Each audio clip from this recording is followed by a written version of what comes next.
Olá, gente, bem-vindos a mais um episódio e agora, papo, nós vamos subir alguns degraus. Eita, zoando. Alguns degraus, imagina, alguns degraus só se for no quesito admiração, amizade e carinho. Aí sim. Aí são Feliz com a nossa segunda-feira? Nossa, tá muito bom. E eu quero dizer a você o seguinte, a gente vai trocar ideia aqui, mas eu acho que o melhor foi na hora do almoço.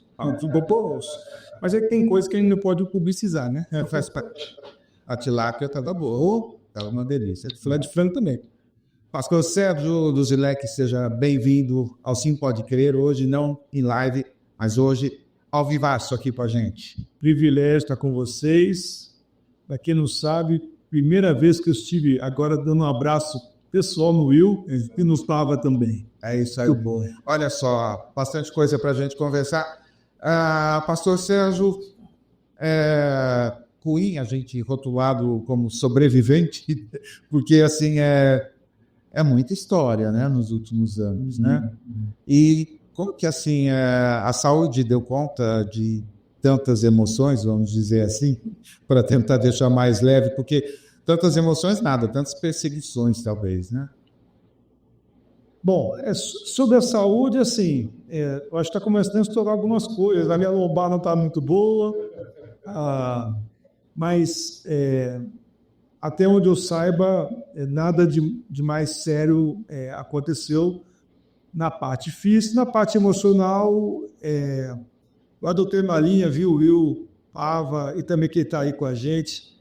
Eu adotei uma linha há um tempo atrás que é mais ou menos a seguinte. Eu não vou ficar trazendo os mortos comigo, entendeu? Assim, então, deixar os mortos enterrar seus próprios mortos. Então, eu não vou ficar me forçando a situações que são desgastantes ou que possam trazer alguma drenagem da energia emocional que eu tenho.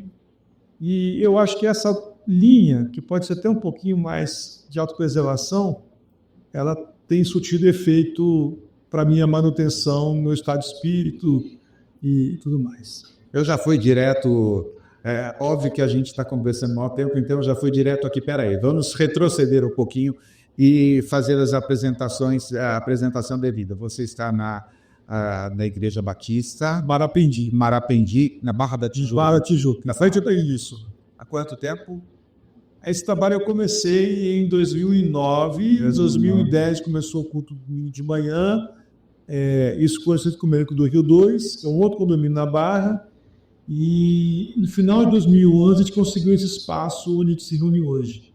Que legal, e é o mesmo espaço onde o pastor Kleber Lucas... Isso, ele cedeu para eles, para a Igreja Sul, reunir à noite. Que legal. Aliás, acho isso... Tem jeito, a gente faz assim, o nosso caminho, mas a gente chega lá depois. Acho tão legal isso, porque, cara, assim, as igrejas que mantêm aí grandes prédios, grandes estruturas, o Fred Viola fala disso lá no Cristianismo Pagão. A igreja assim, tem um percentual enorme comprometido com prédios, com essas coisas. Por que não dividir isso entre... Nós tivemos o problema, Paulo, assim, que após a pandemia a igreja não voltou para o culto da noite. Vi no culto da manhã, mas não vi no culto da noite. E no culto da noite estava recebendo muito visitante. Teve um dia que nós tínhamos 30 visitantes no culto da noite. Uau. Os visitantes achavam que os outros que eles não conheciam eram da igreja. Só que eram todos visitantes. Além dos visitantes estava a banda, os pastores, a turma do som e a turma da transmissão. E eu falei assim, gente, liderança está ficando esquisito esse negócio. Aí conversamos, olha, se nós queremos manter o culto da noite, agora é a hora de vocês aparecer. Pelo menos vocês têm que aparecer no culto da noite. Deu um mês, nada. No mês seguinte, voltou para a liderança, falei assim, olha, resolveu que a gente ia fazer o culto da noite. Acho que pode gravar. Porque fica esquisito, às vezes o visitante chega aí, tá a igreja vazia, só o cara acaba, essa igreja está com problema, moral, se levar, o demônio está aí e tal. Então assim, aí eu falei assim, olha, então é melhor, consultou para a gente. Eu falei assim, é melhor então, aí o que vocês acham? Aí ele disse, não, porque, gravar, trabalho é o mesmo, tem que preparar a mensagem, a banda tem que tocar, tudo certinho. Então tá bom, vamos fazer isso. Aí a liderança unânime. Vamos, o culto da noite domingo só gravado. Eu falei, então tá, resolvemos o problema. Agora temos outro. Qual, pastor? Nós estamos no horário nobre, num local nobre, e vai ficar fechado. Isso não é coisa de reino de Deus, não. Mas o senhor acabou de acabar o culto da noite. Vai fazer o quê? Aí eu falei assim, não, acho que tem que encontrar uma outra igreja que esteja procurando lugar para se reunir. Aí olha, eu estou sabendo que o pastor Kleber está reunindo na academia, empurrando as esteiras para poder fazer o culto deles e tal. Aí, do lado da churrascaria, eu te falei, pouco antes de entrar. E aí eu falei assim, vamos conversar com ele então. Aí eu fui conversar com o Kleber. Só que eu não tenho contato com o Kleber. Assim como vocês, o Kleber para mim era um cara de... eu sei quem é o Kleber. Sim. Sei quem é o Will, sei quem é o Paulo, mas não sabia que... A gente nunca tinha se falado, mas eu sei quem é o Cheiro Tarese, que é o orientador dele. Professor, o senhor está no Olimpo da academia, o senhor poderia se dispor a ser um office boy, marcar um café com o Kleber e tal? Aí marcou o café. E no café, foi um negócio bem interessante, porque eu fui para o Kleber e para falar 3 coisas para ele. Primeiro, para saber, a dizer para ele que eu não pude ajudar muito a defendê-lo lá na Alvo Mais Que a Neve, porque quando estourou o negócio da Alvo Mais Que a Neve, eu estava começando a tirar o nariz da lama. Isso aí. Mas ainda assim, eu defendi uma coisa ou outra, eu chego atrás, não, ele fez mesmo, cadê? Ele fez mesmo, porque eu vi lá, tal. Então tá. A segunda coisa, Kleber, eu queria saber como é que você está e como é que a sua tá. Aí ele falou como é que estava, bem difícil. E ele falou assim, cara, a igreja, assim, não sei o que eu faço, pensar num lugar ruim, na academia e tal. E eu não sei o que eu vou fazer. Eu falei assim, olha, eu tenho uma solução para você. Uma resposta de Deus para você. E meu, até hoje, da cara do Kleber. O Kleber olhou para mim assim, encheu o olho de lágrima. Você é branco, Duzilete. Eu sou preto. Eu falei assim, ô Kleber, não é questão de branquitude nem de negritude. É reino de Deus. Se você quiser, a noite é disponível para você. Agora, eu não sei se lá tem você. Pode ser que não atenda. Aí é só você marcar com esse aqui aí, eu quero ir agora, posso? Pode. Caramba. Tá de carro? Tô. Você tem uma ideia, aquele dia o Kevin foi para o centro da cidade de ônibus. Não é um ônibus especial no IBRT não, tá? É o busão mesmo aqui. E ele foi, aí eu falei, vamos lá. Aí a gente conversou no caminho, cheguei, mostrei todo o espaço para ele e tal. A gente sentou no local de culto, eu falei, e aí, Kleber? Aí, Duzilete, não é nada do que eu pensei. Falei, pô, desculpa, aí tu bate o tempo. Não, você tá... É muito mais do que eu pensei. Então, você quer usar? Posso comprar no ITV? E aí começou, ele está lá até hoje, né, tal. E esse espaço você é alugado? Tipo, isso tem O mês todo é de vocês? O mês todo, todos os dias. Todos os dias. Isso. Agora nós estamos no projeto, acabou de montar a cozinha, para ligar o gás, para a gente cozinhar, para ter aquele tipo para moradores em situação de rua, né? Então, esse é o problema. Que lindo. Ou seja, se você é adventista e está precisando de um lugar lá na Barra aos sábados, depois, porque não, de verdade, assim, se tiver alguém que só tem reunião de sexta, assim, não, é absurdo a gente ter esses espaços fechados e assim a gente pagar por isso e, nossa, lindo demais. Vejam, Kleber, você está em débito conosco, que até hoje a gente não conseguiu conversar, mas já vi, inclusive, que tá aqui, prefácio dele também. E eu escrevi bastante sobre o Alvo Mais Que a Neve também, entrei mesmo não tendo lugar de fala, mas nós falamos na live. Falamos bastante. Nossas lives. Falamos bastante.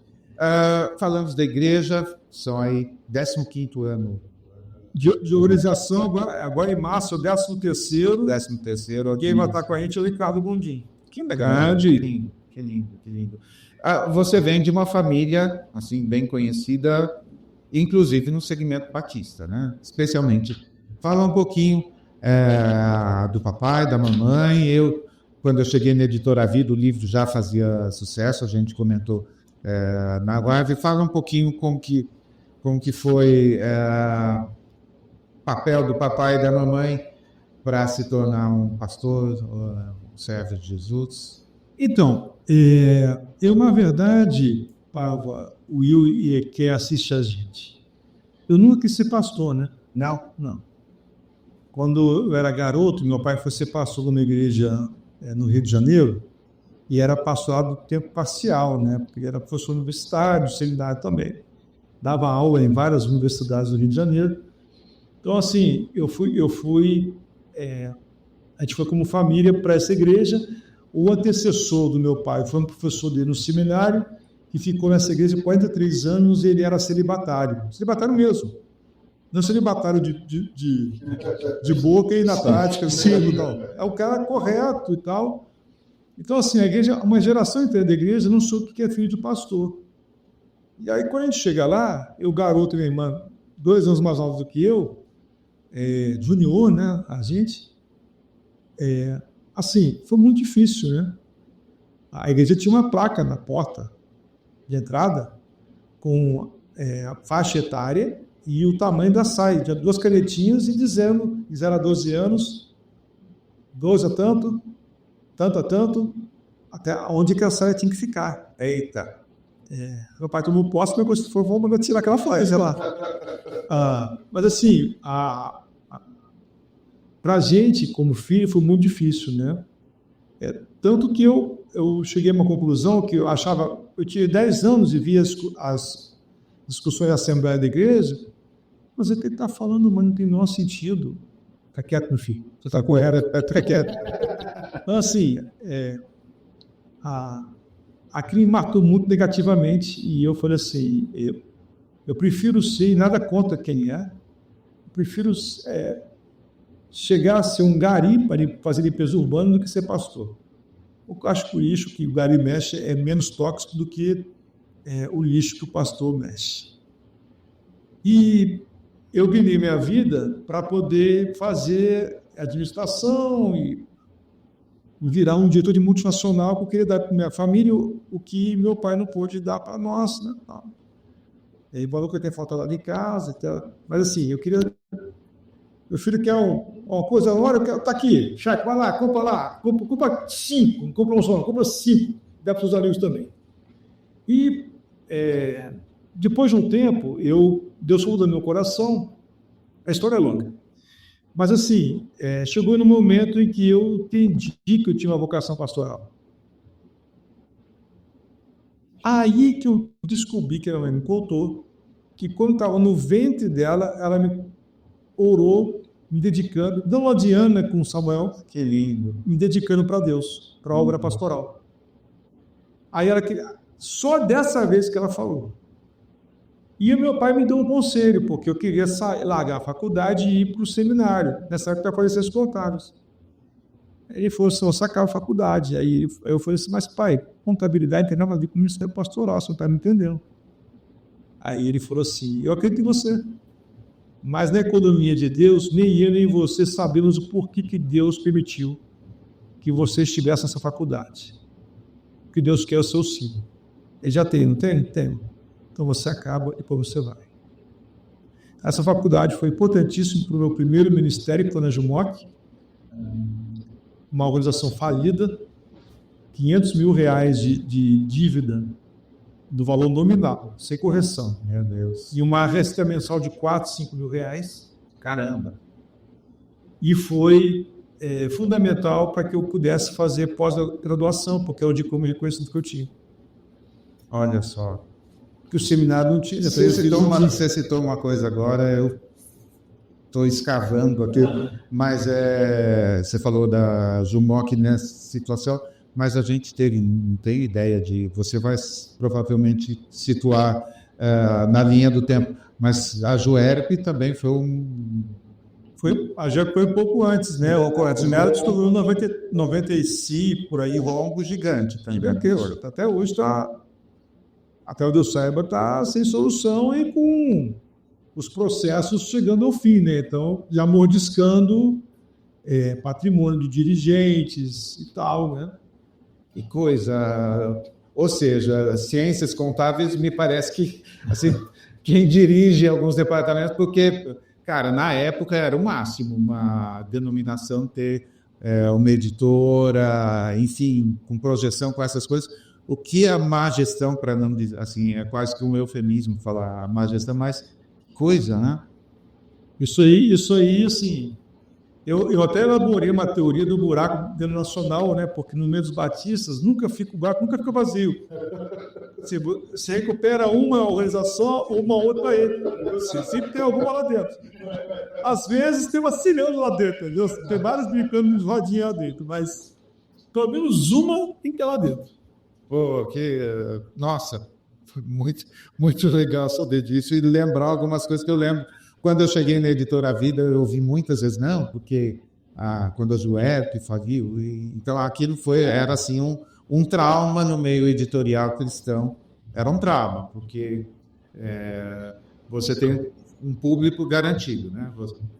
Um público literalmente fiel para publicar livros, para publicar as coisas. Então,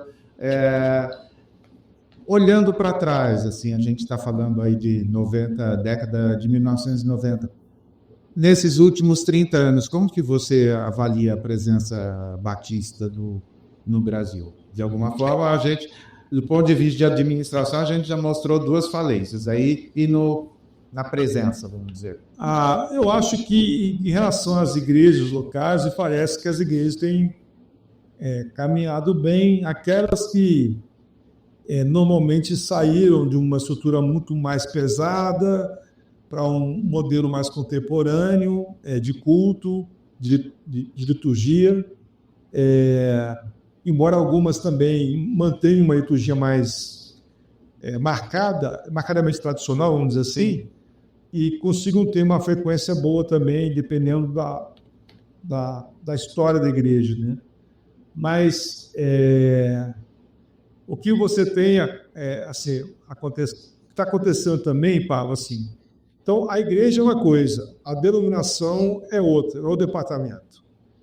Esse tema do buraco denominacional continua acontecendo. Então, mas a igreja é uma coisa. O que anda acontecendo por uma leniência da liderança denominacional, na minha visão, está havendo um autofagismo. Então, você tem igrejas que estabeleceram como ministérios, implantando as igrejas filiais, o que é uma excrescência para a eclesiologia batista. Os batistas, na sua visão eclesiológica, não aceitam isso, ou não deveriam aceitar.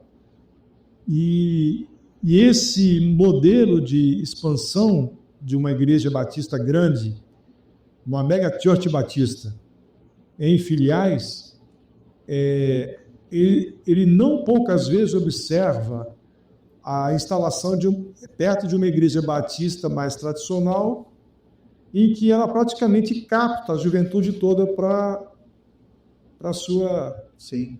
Que era o modelo de expansão da Nova Vida lá atrás, nos anos 80, quando plantava igreja justamente perto de batista ou presbiteriano para poder captar a juventude com louvor. Sim. Bem diferente do óculos sendo marcado nos dias e tudo mais, né? Caramba, tô aqui pensando. Aliás, para quem não sabe, foi da Nova Vida durante quase 20 anos ministro de música lá, do lado do bispo Tito Oscar. Então, olha, meu passeio teológico assim, é bem interessante. Agora teve uma convenção, né? Foi em Fortaleza, acho que foi? Sim, Isso. Você não repostou? Saiu no Jornal Nacional lá, não vi você assim todo, meu Deus, que lindo, estamos cumprindo um propósito de Deus, assim. É zoeira, claro.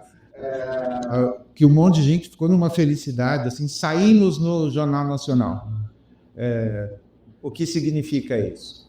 Eu acho, primeira coisa assim, eu não sei se tem algum dedo do governo de promoção dos evangélicos, não sei se a Globo está tentando fazer mais uma aproximação com os evangélicos, Mas, assim, o que me pareceu mais factual, assim, é que o Jornal Nacional ele tende a mostrar matérias de diferentes partes do país. Sim. E a matéria que ele tinha para mostrar do Nordeste, do Ceará, especificamente, de Fortaleza, era justamente essa. Na minha opinião, triste é o estado e a capital do país cuja matéria é a Assembleia da Convenção Brasileira. Eu acho que devia ter coisa mais interessante para poder mostrar lá. Até mesmo porque Fortaleza tem muita coisa boa para ser mostrada. Mas, assim, eu aprendi com o caso da Juerp, especialmente, e com os outros buracos que foram se abrindo ao longo do tempo, que no meio batista existe uma inclinação para um certo ufanismo. E enquanto o batista médio, vamos dizer assim, ou não leva mal não, o batistinha, se deixa impressionar por esse tipo de movimento, algumas coisas vão passando, a boiada vai passando. E lá na frente é que você vai perceber o tamanho do estrago, entendeu? Então, por exemplo, por que na Assembleia da Convenção Batista Brasileira o presidente do que era antigamente chamado de Junta de Richmond tem que ser um dos oradores da Assembleia? Que ligação que é essa? Por que esse interesse em trazer o cara que coordena os missionários americanos fundamentalistas ao redor do mundo? Por que esse cara tem que estar falando para os batistas brasileiros? Assim, essas coisas não aparecem na matéria do Jornal Nacional e também a liderança batista não vai explicar para você o porquê dele estar aí.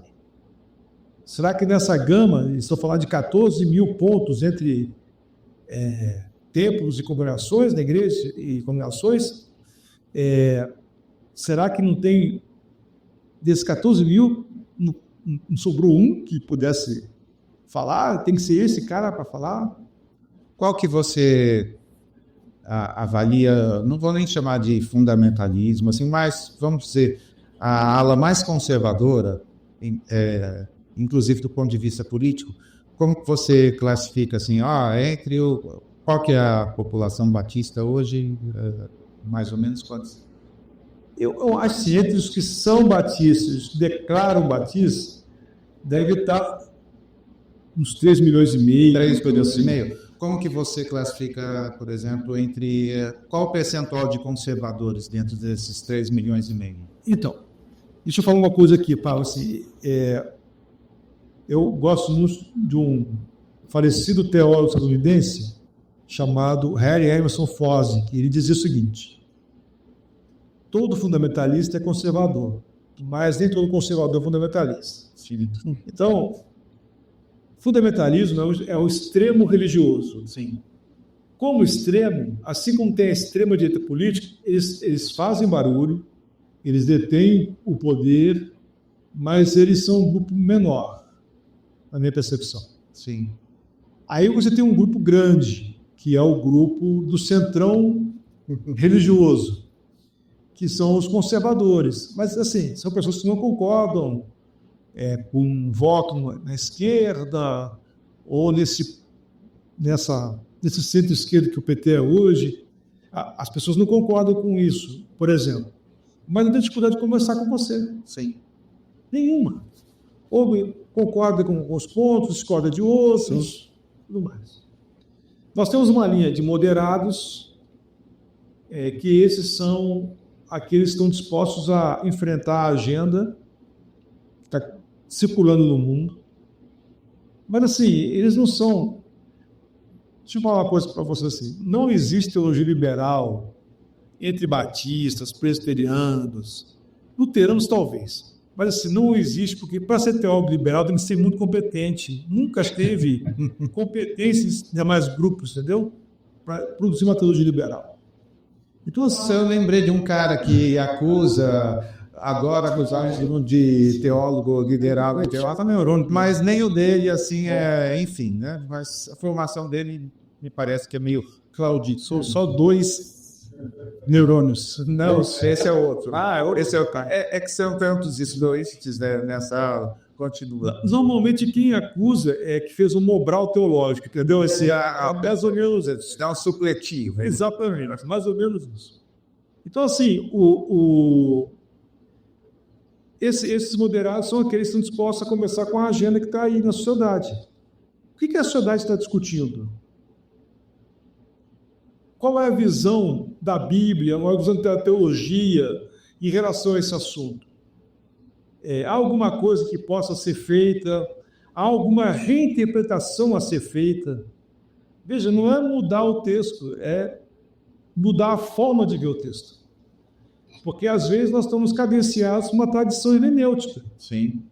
E aí cabe, em alguns momentos, você fazer a ruptura com essa tradição, porque alguma coisa mostrou, ou passou a mostrar e evidenciar, que a tradição estava equivocada.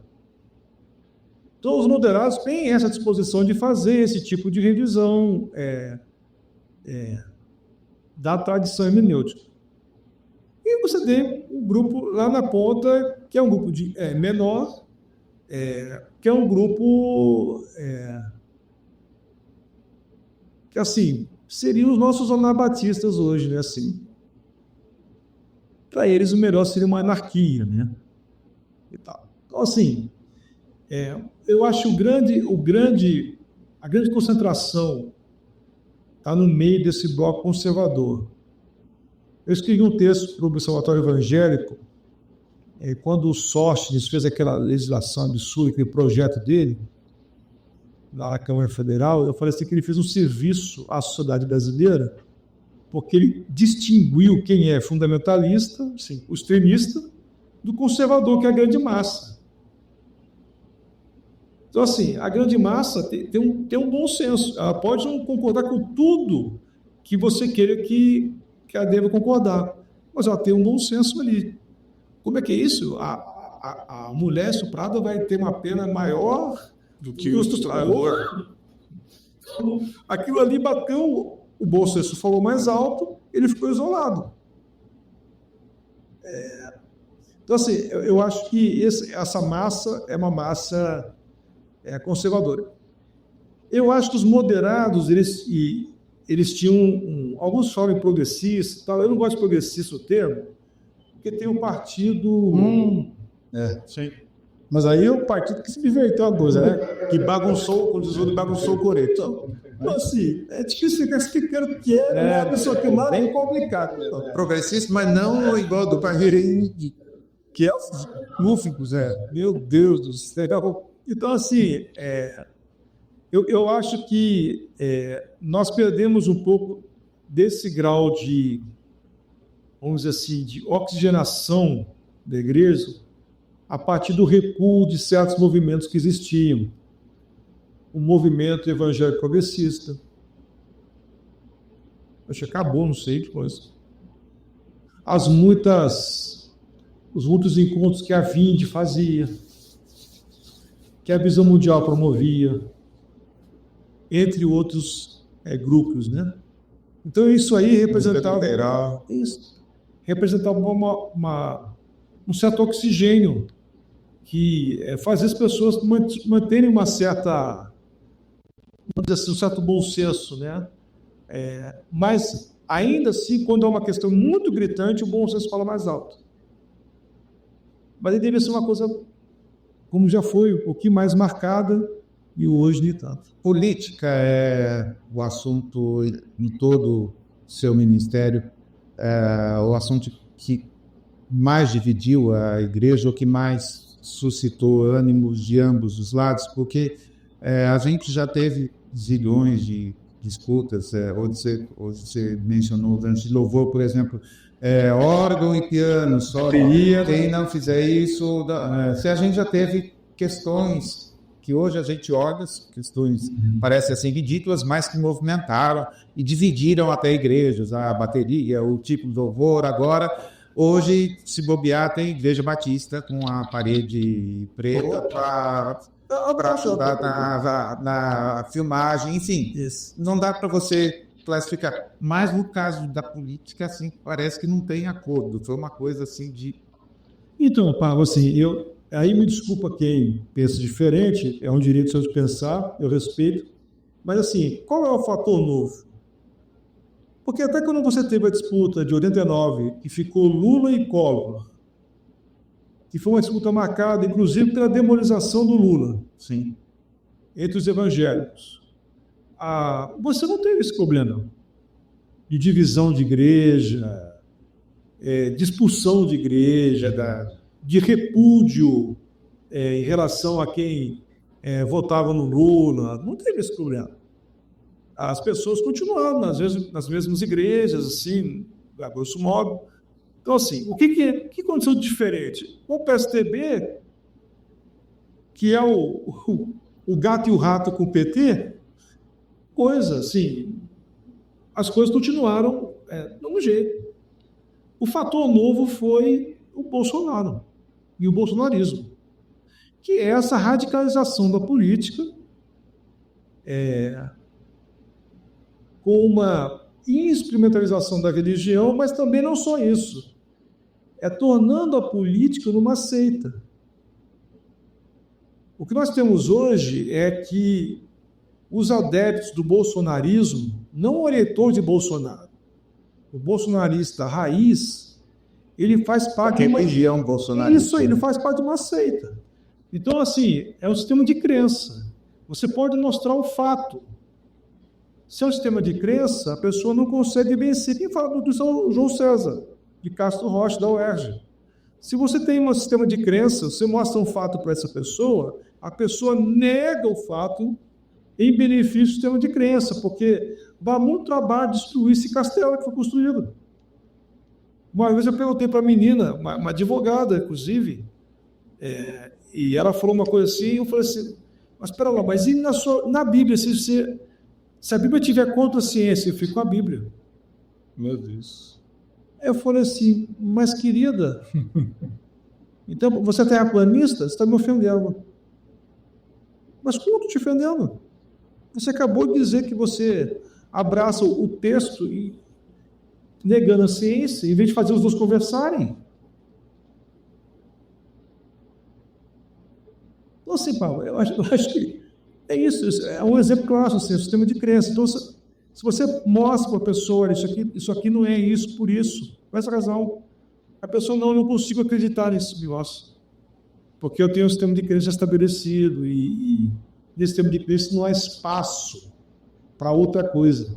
Está gostando do conteúdo? Então se inscreve no canal e curta esse vídeo, assim o YouTube vai entregar para mais pessoas. Mais do que isso, você pode se tornar membro do canal, ter vários benefícios, ganhar um monte de livros super selecionados e assistir em primeira mão algumas das nossas gravações, incluindo as falhas de bônus, e não são poucas, viu? Fica com a gente. Aí, valeu, contamos com a sua ajuda, valeu.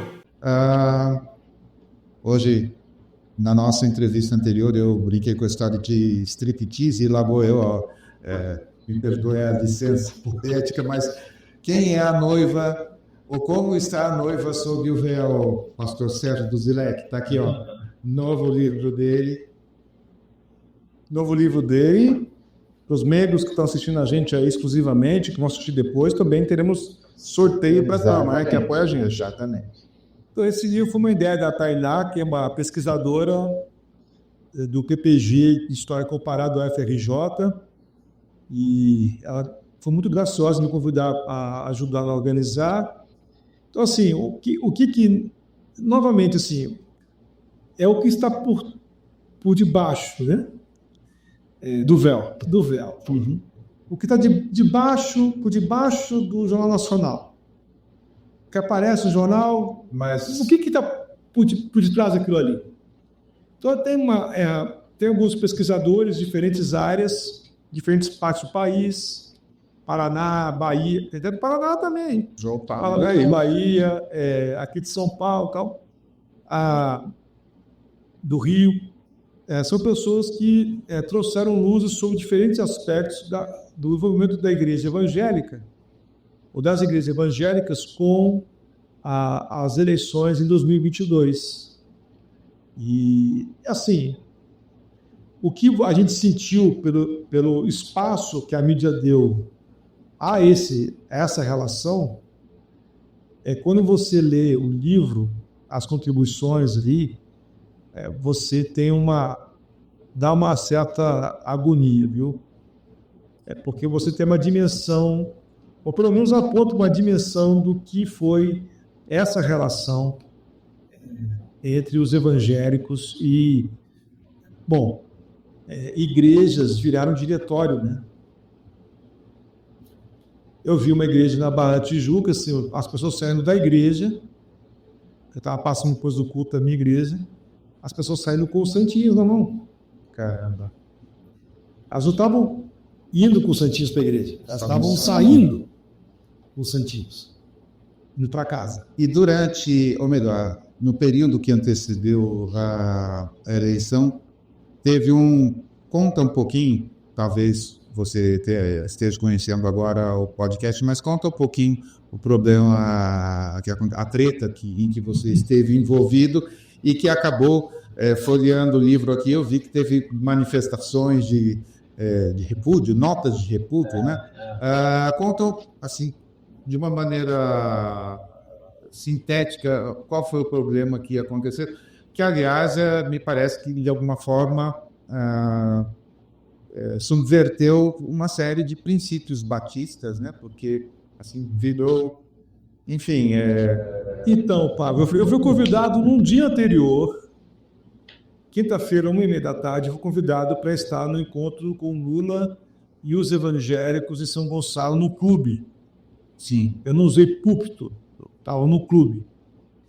E aí, no final da noite, eu falei para ele está aqui fora, eu falei para ele, olha aí, se a gente foi convidado para ir, ali, eu quero ir. Eu falei, se a gente for, vai babar. Não precisa acontecer nada, é só eu pisar lá, vai babar. E aí ela falou assim, mas por quê? Por que você não pode fazer as coisas? Todo mundo faz o que quer e você que não pode. Pois é, Lili, mas vai babaca. Aí ficou aquele negócio, 10h30 da noite a gente resolveu ir. Eu não dormi, no dia seguinte deixou a Letícia na escola e fomos lá para esse clube e a gente entrou, sentei, era meia hora antes de começar.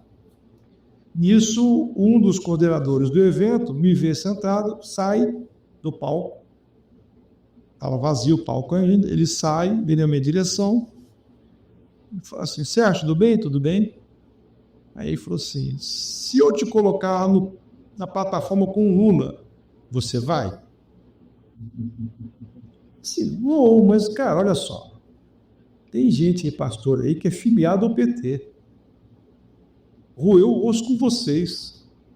Eu acho que é mais digno e justo vocês colocarem eles lá na frente. Tá bom, concordo. Mas se eu colocar você vai... Mas, novamente, eu não entendi. Se eu colocar você lá na frente, você fala? Falo, cara, mas assim, novamente, o cara que... eu ouço com vocês, põe lá para falar, não, tudo bem, entendo você, concordo com a sua linha, mas se eu pedir para você falar, você fala? Então tá, estamos comigo. Aí eu tive 20 minutos para preparar o que eu ia dizer, eu falei em 4, a minha fala tem alguns pontos, né? Na época, eu falei sobre o melhor tempo para as igrejas evangélicas no país foi o Lula 2. As pessoas tinham emprego, os salários, o salário mínimo de ganho real, os pastores, que muitas igrejas tinham o salário indexado ao salário mínimo. Qual o salário do pastor? 2 salários mínimos, 10 salários mínimos, 20 salários mínimos. De repente o pastor começou a ganhar bem. Deu bem por quê? Porque o salário mínimo cresceu. Eu acho um absurdo os pastores esquecerem disso. Falei que o Brasil não aguentaria, na minha percepção, mais 4 anos com o governo que lá estava, que na época do presidente Lula tinha churrasquinho na laje, que depois agora nós estamos vendo debaixo da laje. Falei que a igreja precisava pedir perdão ao presidente Lula. E por que eu falei isso? Porque o Lula foi demonizado de novo, como em 89. Sim. Demonizado por quem? Pela igreja evangélica. Me mostra um texto dos evangelhos na Bíblia em que Jesus ensinou: chame aquele que você não gosta de demônio. E invoca o demônio sobre aqueles que você não... sobre os samaritanos do seu tempo. Não existe nenhum texto desse. Então, como aconteceu esse movimento, eu achei que a igreja precisava pedir perdão, porque o presidente Lula não é um mito. Ele é um cara como todo mundo, que tem seus acertos, seus erros. E diz que nós estávamos ali para dar apoio a ele. Quem nós? O ginásio inteiro. Sim. E falei no final, o texto de Miqueias, o que Deus requer de ti, homem? Falei, eu caí com o Alckmin. 4 minutos. Fui para sentar, cumprimentar, tá, isso aqui, beleza, sentei. E aí começou, aquele dia, fizeram uma edição, né? Eu não usei o termo nem batista, nem convenção, não tem essas palavras, convenção e batista, na minha fala. Nós do ginásio. Sim, claro. Aí, naquela tardinha, alguém editou o texto, o vídeo, que no Lula, estava inteirinho, até hoje o canal do Lula, se você for lá no dia, 9 de setembro de 22, só vê lá o vídeo inteirinho, sem edição, sem legenda, sem nada. Alguém editou, pegou essa parte de perdão ao Lula, botou uma legenda presidente da Convenção Batista Carioca e soltou, e viralizou. E aí teve um bando de gente dizendo que eu estava falando o nome dos batistas lá na Convenção Carioca. Não foi nada disso. Tive ameaça de morte, tive ofensas nas redes sociais. Era assim, o Will Pave, que nos assiste, meu celular está aqui, eu vou ali pegar uma água na cozinha. Eu voltava, tinha assim 70 mensagens direct no Instagram, mais uns 100 pedidos de ingresso no Instagram e tal, e assim. 15 minutos, vai ali e volta, bombardeio. E houve um desregramento institucional no meus batistas, porque convenções começaram a escrever, e olhos, pastores, notas de repúdio contra mim, por causa da minha fala. Só que teve muitos pastores que apoiaram. No livro tem aí um catatal de informação que apoiaram o ex-presidente Bolsonaro no púlpito da igreja e que não teve nota nenhuma de repúdio. Vídeo dele passando no púlpito da igreja de domingo à noite. Não teve nota de repúdio. Não teve nada. A presidente do Altos Pastores do Brasil de 2022 foi ao Alvorada falar em apoio no evento de pastores, em apoio apoio pré-campanha e pró-campanha a Bolsonaro. Não teve nada. Por que na única vez que eu falei, entendeu? 4 minutos que mudaram. A única vez que eu dei apoio público a um candidato, né? Por uma razão óbvia, assim, eu achei que o país não aguentava mais. E isso aconteceu. Então foi um desregramento institucional, porque as convenções não têm subordinação. Sim. Me acusando de uma coisa que eu não fiz, e algumas das notas os caras estavam fazendo, ou fizeram poucos dias antes, poucas semanas antes, me acusando do que eles fizeram. Houve um cancelamento, logicamente, né? Eu fui pressionado a renunciar à Convenção Carioca, renunciei. A minha carta, que foi a convenção, não foi colocada para a Convenção Carioca. Eles fizeram uma nota sobre a minha carta. Caramba, olha só, cara. E quem deu minha carta foi Pavarini, que botou nas redes dele, e Andréa Sadi, que botou no blog dela. Se 500 pessoas olharam minha carta, com Pavarini e Andréa Sadi, Sim, alcançou algumas dezenas de milhares. é isso. Você fala sobre no livro, inclusive, sobre os ataques, sobre essa hipocrisia típica, né? Típica dessa instituição que está carcomida pelo pecado. Mas eu queria que você falasse sobre as igrejas que te deram apoio, os pastores que te deram apoio. Então, esses aí são um grupo bem seleto, né? Assim, eu tive apoio de pessoas diferentes, né? Alguns amigos que andavam comigo me apoiaram, saíram na minha defesa. O Edivar Jimenez de Pernambuco perdeu o emprego dele porque te apoiou, porque te dá como diretor executivo da Conselho de Pernambuco. Armaram e demitiram ele, entre outros motivos, por causa do apoio, porque ele desmontou regimentalmente a nota de repúdio da Convenção Brasileira sobre mim, dizendo que aquela nota era esse tal, isso não é verdade por causa disso. Segundo o artigo tal, inciso tal. A retaliação chegou a esse ponto, se foi demitido por causa... Coisa, estou arrepiado aqui de raiva. E o Dircinei saiu em minha defesa, publicou um texto, ele falou assim, olha, essa questão da confusão assim, de o presidente e a figura do presidente de uma convenção e a figura física, cabe uma certa ambiguidade, uma discussão sobre isso? Cabe. Agora, dizer que o Sérgio falou dos batismos da convenção, isso aí não cabe. Isso aí é maldade, isso aí é perversidade. Então, assim, o Dircinei saiu em minha defesa. Tem outros colegas, o Valdemar, que escreve para o ICL, saiu em minha defesa, escreveu lá no Mosaico, Deus. Isso, né? No grande tempo. Escreveu lá teve no Costas Pastorais. O Ed René me ligou, falou assim, Sérgio, faz um vídeo. Porque quando aconteceu com o Ed, eu mandei para ele o material, eu falei assim, Ed, olha só, tem aí uns indicativos onde você caminhar, porque assim, deixa eu falar uma coisa para você, o caso da Ed René aqui, só um parênteses. Existe uma lei hermenêutica. A primeira lei hermenêutica é todo o texto é atualizado pela leitura. Então não faz a menor discussão. Para estar nesse...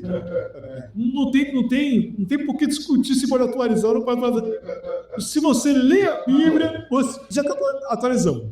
Então assim, aí eu mandei para ele foi atrás das fontes, eu vi ele citando algumas dessas fontes. Não sei se mais alguém falou com ele também, mas eu sei que o material da defesa dele, né, tinha lá algumas coisas. Ele pediu fazer um vídeo, faz um vídeo, não sei que você não queria, porque eu sei que você não queria ofender ninguém e tal. Eu falei assim, não, fazer um vídeo, cara, isso não vai dar certo, vai escalonar de novo o tal. Aí eu achei melhor não fazer. Porque assim, eu aprendi uma coisa na vida.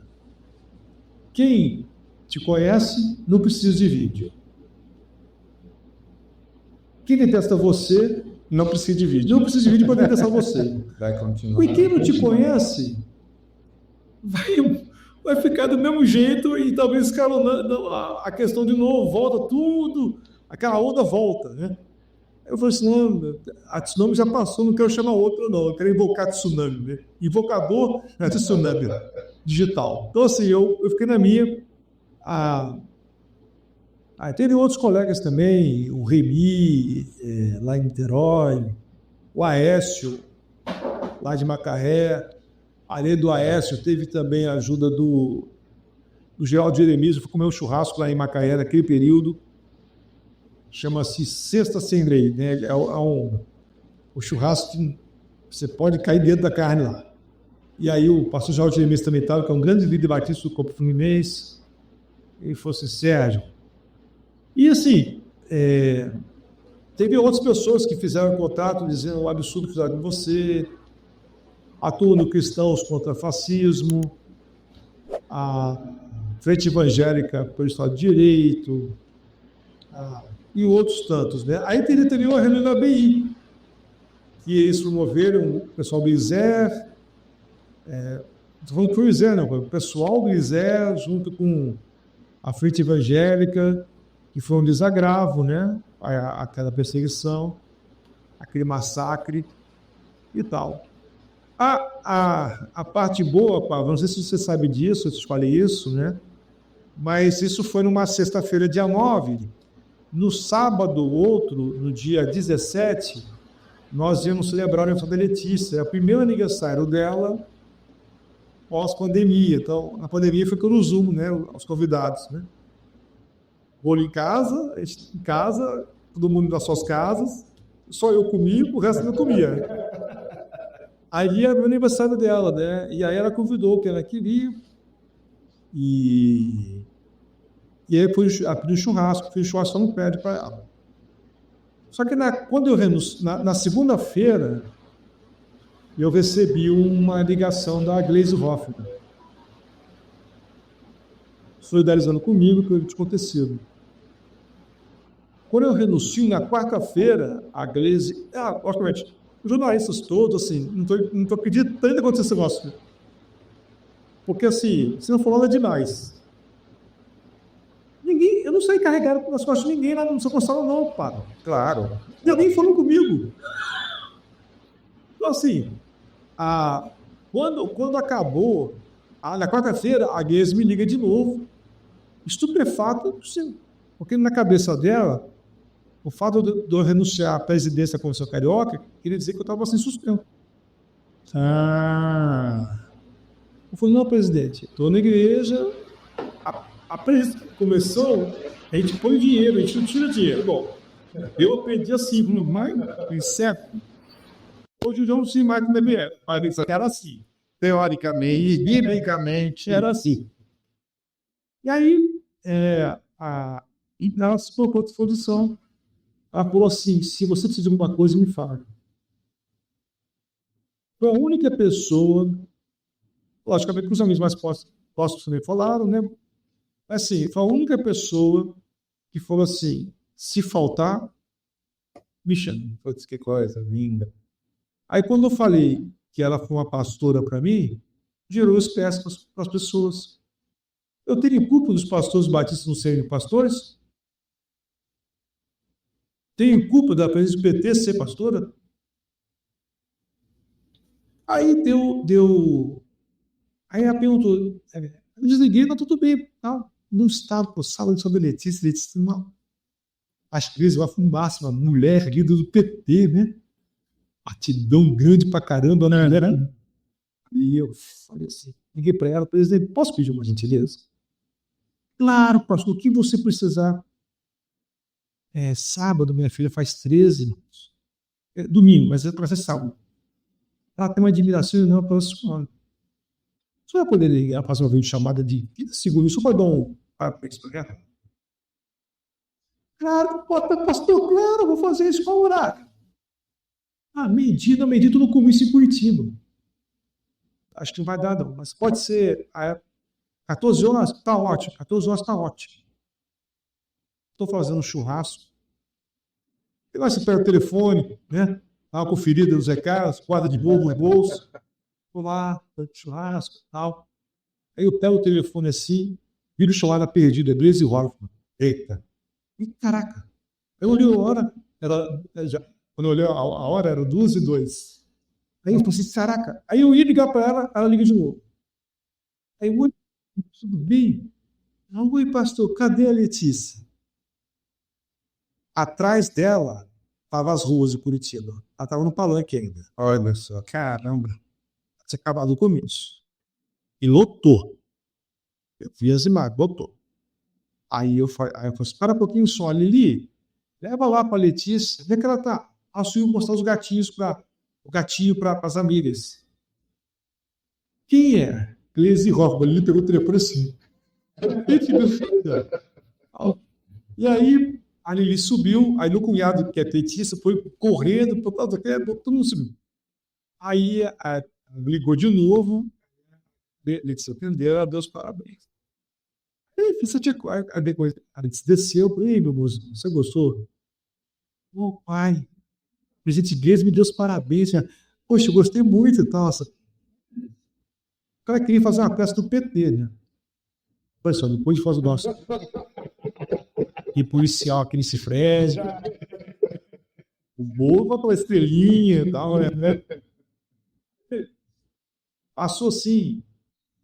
Aí o pessoal estava desde 11 horas, e umas 4 horas, 4h30, só ficou a família. Meu sogro, minha sogra, meu cunhado, minha concunhada, eu e minha Letícia e minha mãe. E minha irmã. Ó, gente. Eu tô lá pegando as coisas no chão, joga aqui, joga ali, põe ali e tal, guarda o lixo. O telefone toca. Aí é uma ligação de voz do Zap, Gleisi Hoffmann. Aí pelo telefone saí, presidente, aconteceu alguma coisa? Ah, não encostou. Presidente Lula quer falar com o senhor. Eita! Aí eu, opa, absurdo que foi você, eu falar demais, falar dessa história, para ter certeza, presidente, do lado de você. Não sei o quê, papá, não sei o quê. E agora eu quero dar os parabéns para a Patrícia. Só ouço dele, é Letícia. Letícia. Aí eu fui chegando assim, mozinho, é para você a ligação. Aí ele, quem é? Dei o telefone na mão dele, você. Começou, não, eu te amo. Aí ele falou com ela, dos parabéns para ela, não sei o quê. Aí, beleza. Depois a gente acabou de fechar lá a churrasqueira do prédio, a gente subiu, guardou tudo. 7 da noite eu sentei no sofá. Lavou a louça e tal, tudo guardado, sentei no sofá, chamei as duas. Assim, primeira coisa, Letícia, o que você achou do seu aniversário? Melhor aniversário da vida, né? Ele não me ligou. E que mais? Você gostou mesmo? Gostei. Então tá. E vamos lá, vocês duas. Essa semana foi uma semana muito difícil pra gente. Algum arrependimento? Nenhum.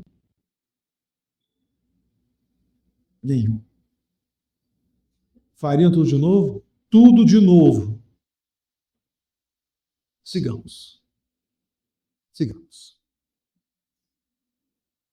A coisa mais estranha nesse processo, assim, foram pessoas que tiveram algum contato com meu pai em vida, seja por ser aluno, seja lá o que for, dizendo que meu pai apoiaria Bolsonaro.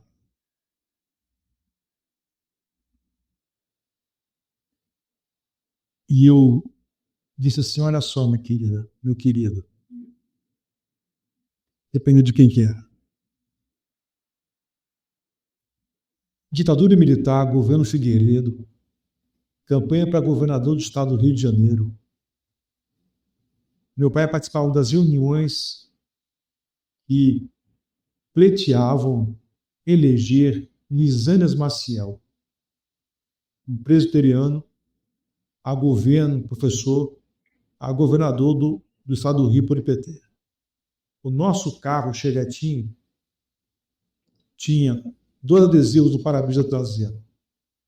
Um era Lisânias Maciel, governador, com FM do PT, e o outro era Soluções Jesus Cristo.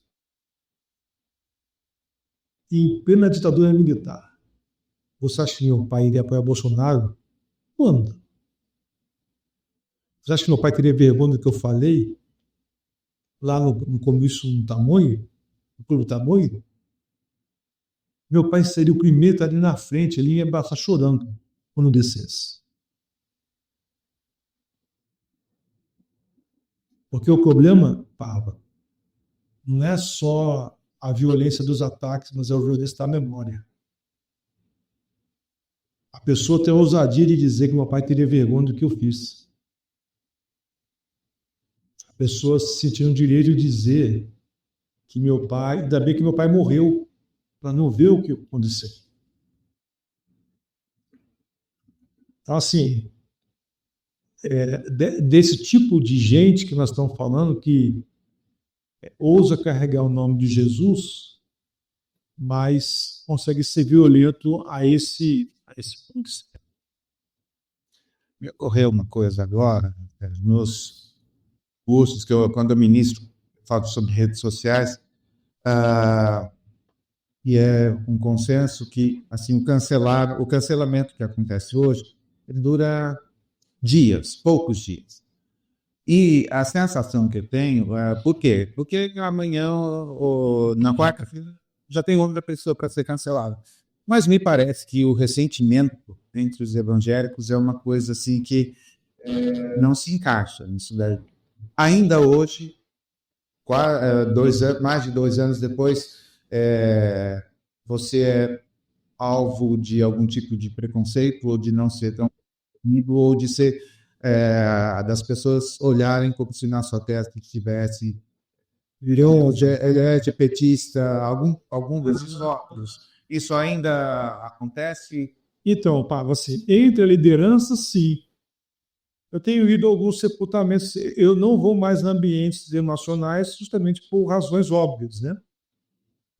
De preservação e tudo mais.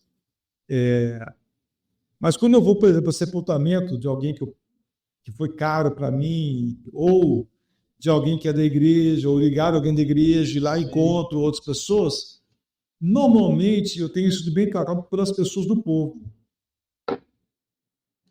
Honrando a memória do meu pai, alguns casos, seu pai fez meu casamento, seu pai me batizou, seu pai... Esse domingo agora aconteceu uma coisa legal na igreja.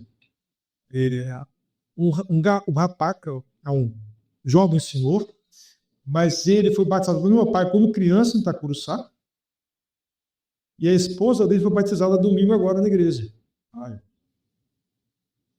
Então, assim, as pessoas tratam bem, a liderança, não.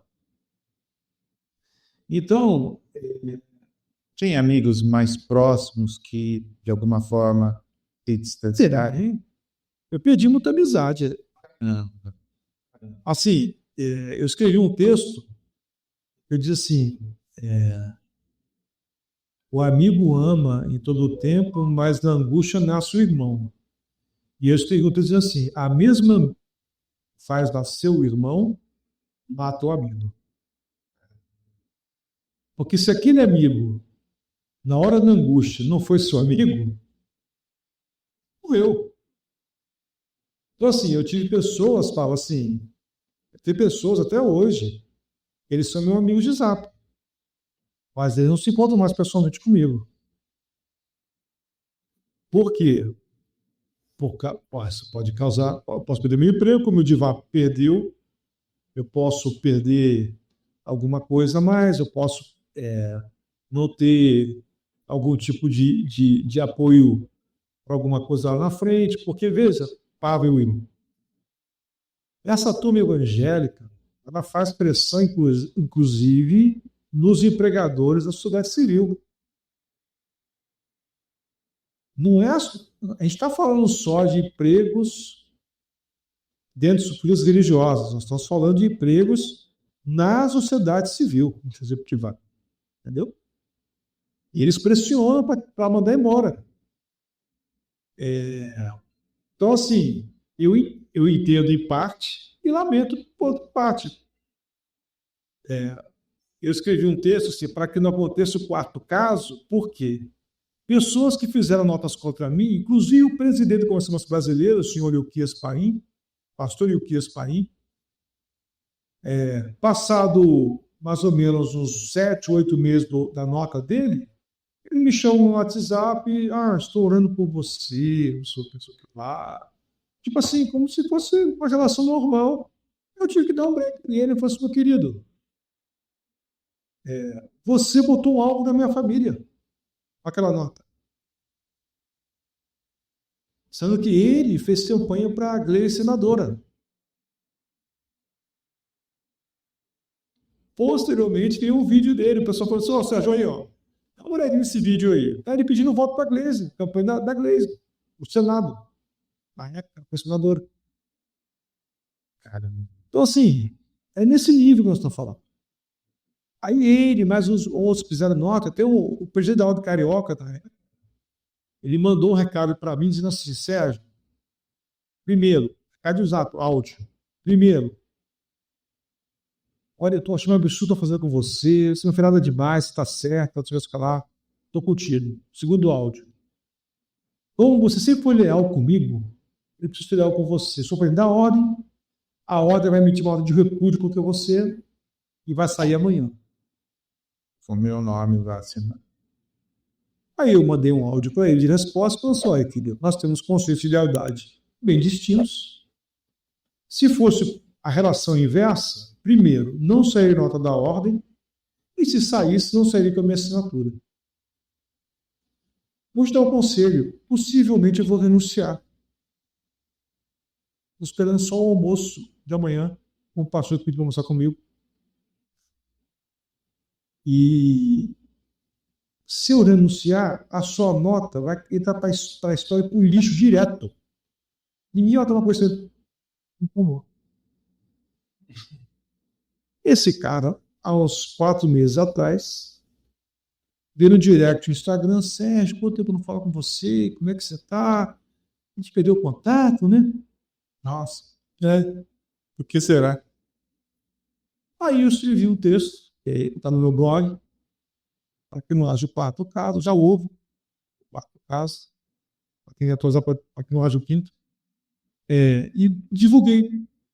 Assim, eu não quero contato de vocês, como se nada tivesse acontecido, porque essa hipocrisia demonstra. estou orando por você. Muito obrigado. Eu estou orando por você que traíra os infernos. Então, assim, eu acho assim, novamente, assim, quer dar um ar de normalidade ao que não é normal. E aí eu mandei isso aí e divulguei para muitos deles batistas. Coincidentemente, eles os que tinham aqui, a maior parte me bloqueou no Zap. Caramba. Uma coisa que me pegou, eu queria caminhar para o final falando disso, porque é uma coisa assim, é tão triste que a gente precisa, às vezes as pessoas acham que, com bastante ingenuidade, olha, não divulgue esse tipo de post, porque você divulga. Se eu não divulgar o que existe de ruim, as pessoas vão continuar repetindo isso. O fato de eu não divulgar, eu acho que a gente erra bastante nas campanhas, porque o lado fascista divulga tudo, repete o tempo todo, e a gente tem assim, um certo prurido. Mas tem uma coisa que você cita aqui no livro sobre uma nota de repúdio e uma nota de esclarecimento. É isso? Da mesma fonte, ou da mesma procedência. Conta isso para a gente. Então, Paulo, entre as notas de repúdio que eu recebi, uma veio da Convenção Batista do Pará. Então, assim, a nota era me escracha, né? Por conta. Então, veja, uma alegação é que eu fui nome dos batistas, que eu fui nome da convenção. Novamente, coisas, nós falávamos, não estão lá, não é. E a outra coisa que eles colocaram, eu excedi o mandato porque eu falei sem consultar ninguém. Mas eles também não tiveram assembleia para poder emitir nota de repúdio. Aí, eu vi a nota de repúdio. Passado alguns meses, teve um caso, a Polícia Civil prendeu um pastor da Ordem dos Pastores Batistas do Pará por abuso de menor de idade da igreja dele. Aí, quando há essa prisão, a mesma instituição que é a Convenção do Pará, a mesma organização, emite uma nota de esclarecimento. E no final, um Deus abençoe. No meu não tem vá para o diabo que te carregue, mas era mais ou menos o que eu queria escrever. Ia ficar ruim uma nota convencional, batista, com vá para o diabo que te carregue. Mas a do pastor abusador, preso, civil, foi preso. Ele teve de manhã nosso pastor, no escritório dos nossos pastores de Pará, e à tarde foi preso. Aí, para esse pastor, é uma nota de esquecimento. Para quem tiver dúvida, é só pegar o livro, você vai ver direitinho o que eu estou falando aqui. Esclarecimento. No seu Sobre a caso, prisão. no seu caso, É repúdio. e para um estuprador, para um pedófilo, Sim. É esclarecer. esclarecimento. E Deus abençoe. E Deus abençoe. Que situação.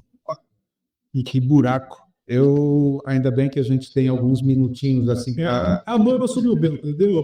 Tá aqui, ó. Tá aqui, ó. A moita sobre o véu. Tô aqui.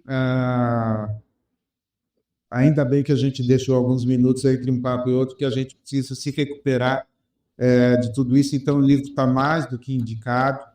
E, meu querido Xará, obrigado não só pela sua presença hoje, mas pelo quanto você enriquece nossas lives aos sábados. E, assim, peço a Deus, deixo uma oração pública aqui, que Deus levante outras pessoas com a sua coragem, com a sua... porque eu fiquei pensando aqui, alguns que só escrevem para você, não dá nem para falar que eles se vendem por 30 moedas de prata, eles estão se vendendo assim por Bitcoin falso, né? Dizer assim, não tem nem valor, assim, meu Deus, que período difícil que a gente vive, mas seu testemunho nos inspira a continuar e a alcançar muito mais pessoas. Deus abençoe você, as meninas, a Bibi que está ali, estivemos juntos e seguimos juntos nessa. Obrigado pela inspiração. Obrigado a você, Will. Prazer estar com vocês. Prazerzaço. Sou fã de vocês, vocês sabem disso. E o pessoal que está em casa aí, de falar uma coisa com você. Jesus não tem nada a ver com a história da Lambança. Tá? Não, a Lambança está ali, não. A Lambança está ali. Tem nada a ver com essa lambança, nós começamos aqui. Muito além disso, a minha fé em Jesus continua intocada, no sentido de nenhuma decepção com Ele. As minhas convicções nele estão cada vez mais aprofundadas, mais arraigadas. E Ele continua sendo meu melhor amigo. Amém. Amém. Gente, seguimos daqui a pouco para o nosso terceiro papo. Está chegando aí. E você que esteve conosco ou que está assistindo no outro dia, olha, clique aqui para se tornar membro, porque os membros acompanharam esse papo aqui ao vivaço. Tá bom? Valeu. Está gostando do conteúdo? Então se inscreve no canal e curta esse vídeo, assim o YouTube vai entregar para mais pessoas. Mais do que isso, você pode se tornar membro do canal, ter vários benefícios, ganhar um monte de livros super selecionados e assistir em primeira mão algumas das nossas gravações, incluindo as falhas de bônus, e não são poucas, viu? Fica com a gente. Aí, valeu, contamos com a sua ajuda, valeu!